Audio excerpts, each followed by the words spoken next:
Y'all, the artist alley was cracked, and I almost didn't go this year.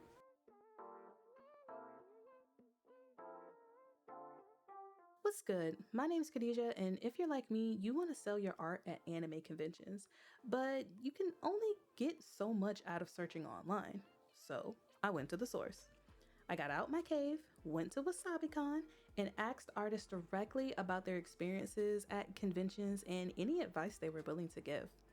So if you're looking for beginner artist alley advice, you've come to the right place. Everything is chaptered below, so if you're looking for a specific topic, you can just skip right to that. Let's start with convention organization and why that's important. I want to say great job to the wasabi-con crew for how well organized everything was. They spaced out everything well and nothing felt crowded except the vendors area. It had very tight walkways that didn't feel comfortable walking in, let alone recording in. The flow of people went well between every location. It didn't matter if you were in the main events, the panels, the food truck area, the exhibition hall, their manga library, or their mini arcade. At no point did it feel crowded or uncomfortable. This is so important because if the flow of traffic is bad, crowded, or uncomfortable to be in, people are less likely to browse your table long enough to want something. They're gonna feel rushed from the crowd or overwhelmed from the sheer number of people. But they gave a lot of walking space in the artist alley. People are more likely to browse your items longer. They're comfortable, they don't feel rushed, which increases the chance of you making a sale. Now, this artist alley was on fire this year. I mentioned the walkways before, but let me emphasize just how much space there was. Nothing felt too crowded, and the shopping experience personally was incredibly comfortable. I didn't feel rushed, and I even had the chance to talk to some of the artists. I will say, maybe it was too big. I feel they could have taken the rows in by maybe 1 or 2 feet to give more room for the vendors area, which by comparison was not a good experience. I didn't get any clips of that area besides this one because I didn't feel comfortable walking through. It was tight. I didn't even want to look at the items. I just wanted out of there. The only real complaint I have is that I wish they released a floor map with the list of all the artists who were there. It looks like they gave a map to the artists for obvious reasons, but it would have been nice to have a copy on their website so if you were looking for a specific artist, you know where to go. There was a lot of wandering the aisles to remember the artists I wanted to come back to, and a map would have made that process so much easier. Also, a nice touch this year is that they added divider curtains for the tables. Having divider curtains is great because now if someone's looking at your item, they're not distracted by the person set up behind you. They can focus on your items. So I'm glad they added that to this year's convention. So I can tell they heavily curated the type of artists they had tables for, which leads me to the products, the art, and what stood out. Here, I'm going to share what stood out to me at the convention and the different types of products and artwork that was sold. This will serve as some inspiration for your own products and art to make. Let's start with the art and products. First off, there was a lot of Genshin Impact, Jujutsu Kaisen, and Chainsaw Man art at this convention. These series are very popular right now, so I wasn't surprised to see so much fan art of the characters. When thinking about the types of items to sell at your table, take into consideration what type of event you're selling at. Since wasabi-con is an anime convention, a lot of the items sold were fan art, anime styled art, things that were kawaii or relevant to Japanese culture, aesthetic clothes, and accessories. Another thing I noticed is an increase in what I'm calling nostalgia art. This is art pulling inspiration from older series such as the Studio Ghibli movies, anime from the 90s, retro game consoles, and etc, etc. For example, the artist shown here is the Hooded Fox. Not only is her art really fun, you can tell she pulls inspiration from these older series. She likely grew up with them like I did and wanted to incorporate them in their art. Now, if you like her work, her socials will be in the description, and I just want to say thank you for letting me include you in this video. So, what stood out? I don't know if it was on purpose or not, but I noticed that a lot of the fan art and original art was towards the front of the exhibition hall, And the handmade crafts and merch like items were towards the vendor hall. I don't know if this was to create a flow between one type of product to another, but it made sense to me. Now, shout out to Peachade for having some insane branding. Her table was set up from head to toe with her brand colors, her logo, and everything in her area was organized so well. I don't have a clip of her booth, but here is an example of the items I bought from her. I just got some stickers, but it came in a nice envelope. It had the brand colors on it, their name was on it, and their socials, and I know who I bought this from. Needless to say, I'm not gonna forget about her, and if I want to buy more of her items, I know exactly where to go. Which leads me to say branding is important, even if it's as simple as putting your business card in the bags, having a cheap sticker that has your brand info on it. You just want something to help the customer remember who you are. I can't tell you how many times I've gone to a convention, bought a sticker or two, or maybe bought a simple item, and I had no idea who the person I bought it from. But it sucked that I didn't know who to go back to because they didn't have any branding on their products. Now, I'm not saying get super fancy, get branded bags and all this crazy stuff. You know, you can get like a stamp from Vistaprint, or you can get some cheap stickers made at home just to kind of put your name on stuff. So if someone buys something from you and they want to continue buying from you, they know where to find you. So there was a lot of pink at this convention. I've noticed a handful of artists have a pastel and kawaii aesthetic, which leads them to decorate their tables with a lot of soft colors and a whole lot of pink. I feel like after a while, the tables started to blend together and I couldn't tell who from who. Now,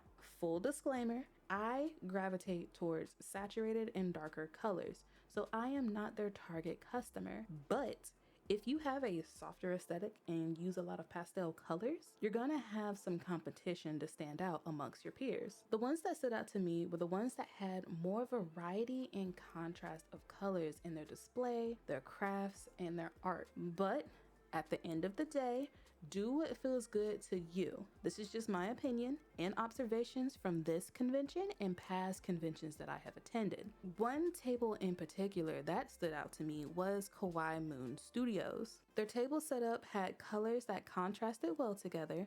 The darker purples helped the pink backdrop stand out, which allowed her products to stand out as well. If you like the products you see, her links are in the description below. She does a variety of handmade accessories, including earrings, hair clips, and so much more. And y'all, do you see this? This is fabric, okay? I can only imagine how long it takes to make all of these items, and she was super lovely to talk to. Speaking of handmade accessories, I've noticed an increase of artists selling apparel, handmade goods, over the past few cons I've gone to. I always get excited when I see well-made aesthetic beanies, sweatshirts, or anything I can wear to flex my goth aesthetic. And that is to say, if you're a crafter, do crochet, sew, make any kind of handmade goods, shoot your shot. Try and sell what you're passionate to make, especially if you have an aesthetic you like, whether it's cottagecore or a spooky gothic vibe like I do. People like to express themselves through their aesthetics. So if you can make a piece of art or an item they can wear, they'll be more likely to buy that item. For example, Monster of the Week and the Cornered Crow, they have beanies, dice, earrings, stickers, and everything else in between. My little spooky heart soul was like, yes, I need all of these beanies, please and thank you. Their links will also be in the description below. Another great artist who sold apparel was The Boring Store and the Caribbean Crafters. Now, the moment I saw those bonnets, I had to go to their table. Everything is handmade and the bonnets come in, I think, large and extra large, and they fit really well. It even comes with little care instructions, and please read them. You have to wash the bonnet first to loosen up the band so it's not super tight. Trust me, I know from experience. I didn't read and I paid for it. I got a one-piece bonnet and my friends got Sailor Moon bonnets, which only emphasizes, hey, my friends like Sailor Moon and cute soft pastel aesthetics. I'm a one-piece freak. I like the One Piece vibe, so we bought things that we were super crazy about. You picking up what I'm putting down? Anyway, The stitch work on these bucket hats and beanies were clean, clean. This is why we pay for nice things. That ain't unraveling anytime soon. Thanks again for these lovely ladies sharing their table. Their links will be in the description below. If you got any value out of this video so far, consider smushing the like and subscribe buttons. It lets me know what type of videos you like to watch, and by hitting the bell, you get notifications when I upload new videos. Now, into these artist interviews, I asked 4 artists 2 questions on any beginner Artist Alley advice they had to give. Be sure to take some notes because they drop some fire information. Hi, hello. My name is wasabi-con. We're doing a little interview section for the wasabi-con convention. I'm here with the Flying Tacos. Fantastic work. Drew Arnett is the name. Don't forget it. They're amazing. So, first question. What's the first thing you wish you knew when starting like tabling at conventions and whatnot? When I first started, I kind of just like went in. I didn't look anything up. I would recommend using your resources. Like there's so many like articles and things on Google that like tell you like the most optimal way to like present your art and all that good stuff. So definitely use your resources. Do a lot of Googling because it's always best to go in like prepared instead of just like how I started and I just threw my stuff on a table and just like started going ham. Okay, so question number 2. What is one general tip that you would give to someone who wants to table for like the first time ever? So I have two. So definitely want to grab a wagon, like, because I've had times where I'm parked like all the way across, like at the end of the parking lot, and have to drag all my heavy stuff into the convention, and it is such a pain. Grab a wagon as soon as possible, and don't cheap out. Get a good one, because if you get a bad one and it keeps falling over, then it's like you're essentially just carrying it. And then my other thing is to if you can, I would recommend doing like fan art, but also doing some original stuff too, because it's good for your soul to see people appreciate art that is like yours. But yeah, just kind of draw what you're like really into, and your favorite niches, and throw in some original stuff. Just when it comes to like making your art, like just look into your soul and see what would be best for you. Yeah, that's really great advice because I feel like a lot of people get sucked into the thing like, oh, I'm at an anime convention. I need to make fan art, fan art, fan art, fan art. And then it's like, I'm sick of drawing fan art. I kind of want to do the original thing, but then get depressed when the original art doesn't sell because now they're known for selling the fan art. So, yes, definitely having that balance of like fan art to original art just to kind of like, warm people up to your style and then be like, hey, yeah, go check out the original stuff instead. So much better. Did you want to like shout anything out, shout yourself out? I want to like, shout you out. I can't wait to see your booth next year. It's gonna be awesome. Well, thank you so much. I really appreciate that, and I appreciate you taking your time, participating in like this little awkward interview segment. I am here at Sleepy Tofu Company's table. She was very kind enough to allow me to ask her just a couple questions about the Artist Alley experience.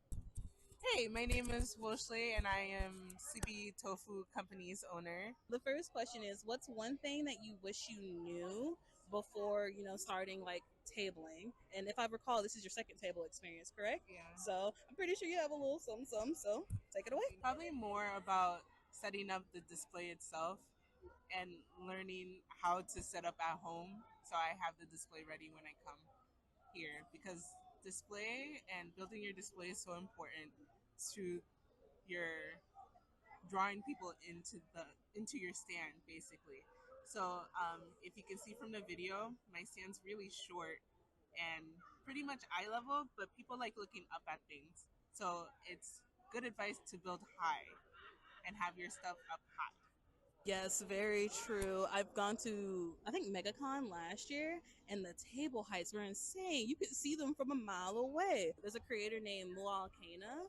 She does table reviews, and that's a recommendation that she does as well. Like, hey, if you have like smaller items or like bigger, more expensive items, to sit them higher up on your table so that they can attract people in from further away. So, yeah, fantastic advice. We love it. For the second question, what is one general tip that you would give someone who wants to table for the first time? Bring your own snacks and make sure that you bring water. That's 2 tips. Another tip, well, it's not really a tip, it's more of a just a saying, like if you're hesitant about wanting to table, just send in an application to any convention if they're open, and if you get accepted, just do it. Now you have a reason to like build up your display and go to a convention instead of just like waiting on the day that you should open. Like, just do it. I feel that once you're in, you've already paid for it. You might as well commit, right? I am at the lovely Tiga Candles table. Let's just dive right into it. What's one thing that you wish you knew before you started tabling? What to include on my table, like just like basic products and stands. At first, I started almost nothing, kind of, until I just looked up some YouTube videos and like I saw what other people did and what worked for them. And so I used that knowledge, my own products with whatever displays works best with it. And I feel like that's really important because that's what grabs people's attention right away. Having like a good display, a good setup, I think is important and a good thing to know. Yeah, that's super important. There is a creator called Mual Kana. She just recently started doing display reviews. So I've been like kind of looking at her videos, like, okay, what other people got going on? What her recommendations are. Information. That's actually who I used to watch to before I started doing this. Yeah. Yeah, I love her work. It's just like, yes, thank you. You went to marketing school so the rest of us could learn. The second question is, what is one general tip that you would give to someone who wants to say table at a convention for the first time? One important thing for me was to have someone to help me if you had someone that's like able to help you because it is your first event and it can be a little bit overwhelming by yourself at first and to like set up by yourself. It helps a lot if you have someone to help you because then you can take little breaks every now and then when you get a little bit overwhelmed and need to use the restroom and not leave your setup by itself. You don't want to do that. You never know what to expect. If something gets knocked over when you're not, yes. But that is, I do think that that's pretty important. I mean, it's not, you don't have to. You work your way around it eventually. I started off coming to these with my boyfriend, but now I just come by myself because I kind of got a better hang of it. I feel like that's good to have at first for your convention, just like a little bit of help here and there if you need it. Not everyone needs it, but I felt like I needed it at first, and it's much appreciated too. Oh, 100%. I'm here with Mojo. She was very kind enough to allow me to like just ask her like some simple questions about like the Artist Alley tabling experience. I too wish to participate in the tabling experience. It'll be helpful for me. It'll be helpful for any of y'all out there who are also curious about tabling at conventions. So let's get started. So, what is one general tip that you would give to someone tabling for the first time? I would say that it's best to start very slow. It can be overwhelming trying to figure out what products you want to make or trying to figure out where to sell, what to buy, what materials you need. Take your time and give yourself several months or even a year or more to plan everything out. There's no rush. There will always be a market for you, there will always be a con. So take your time to plan everything out and you'll find the information that you need as time goes on. That's really good advice because I know a lot of people out there like, oh my gosh, I want a table at conventions, and it gets kind of like crazy and they get overwhelmed. They see the tables with all the crazy merch and this, that, and the third, and they're just like, oh, well, I got to do this and I got to do this and I have to make keychains and I have to do this. Like, no, no, no. Baby steps, baby steps. You get to the crazy stuff with time. So, fantastic advice. For the second question, it's what is one thing that you wish you knew before tabling? I'm trying to think because there's a lot of things that I wish I knew. I feel like one thing I wish I knew about was group ordering. Ordering with a few other people helps reduce your costs by a lot. And sometimes the issue with that is finding people that you trust, but you'll find more people that you trust as you go to conventions. But I'd say if I would have spent more time finding groups to order my first batch of merch with, I would have saved a lot of money. So if you're doing any networking and meeting up with other people who are interested who are already doing Artist Alley, see if they have any information on group orders and see if you can join group orders because it saves you a lot a lot of money. Yeah, that's a really smart one because I know it can get really expensive. Like, oh, some acrylic keychains, I want 50 of them. What do you mean it costs $150? That's my table cost. But I 100% get it. I've been getting like little bits and pieces throughout my research where like, yeah, I have like a group order. And there's like some hiccups that can happen here and there. But just like Mojo said, find someone that you can trust with, hook up with some Artist Alley homies, socialize, get out of that awkward face like me and like talk to people and whatnot. I promise it's not that bad. We're all nerds. We're cool. We vibe here. But thank you for taking the time out of your day to just kind of like indulge in like this little interview segment. I feel like for a lot of like convention videos, I feel it's who was it? It was Carrie too. I got this idea from. She went around like a little market and right, she's a lovely. I absolutely adore her style. She actually walked around like a market and she was just like, hey, who are you? What's your stuff? Like, how you doing? Like, trying to get out of her social awkwardness. I'm like, I'm gonna do that. So like, shout out to Carrie too for being awesome and inspiring this little segment. Oh my gosh, Carrie Tube is such a sweetheart. She's actually been a huge help for me as well too, especially when it comes to making YouTube videos. Her YouTube channel is goals for me. Thank you so much for your time. Was there anything you wanted to shout out, like your socials? Yeah, I think I just shout out my website, mojo97.com. Very easy to remember. It has all my links at the top of the page, my whole portfolio, and my Etsy shop listed there. So if you want to check out what I'm doing, head over to mojo97.com for sure. A huge thank you to all the amazing artists who participated in this video, and I greatly appreciate you all. Like, this is some of the loot I got from the Artist Alley. All the artist details will be in the description below, so if you like anything that you see, go show them some love. So, what was something you learned from this video? Let me know in the comments below. And if you have any advice from your own Artist Alley research, share them. Let's get a conversation started. That and I'm nosy and I want to know everything.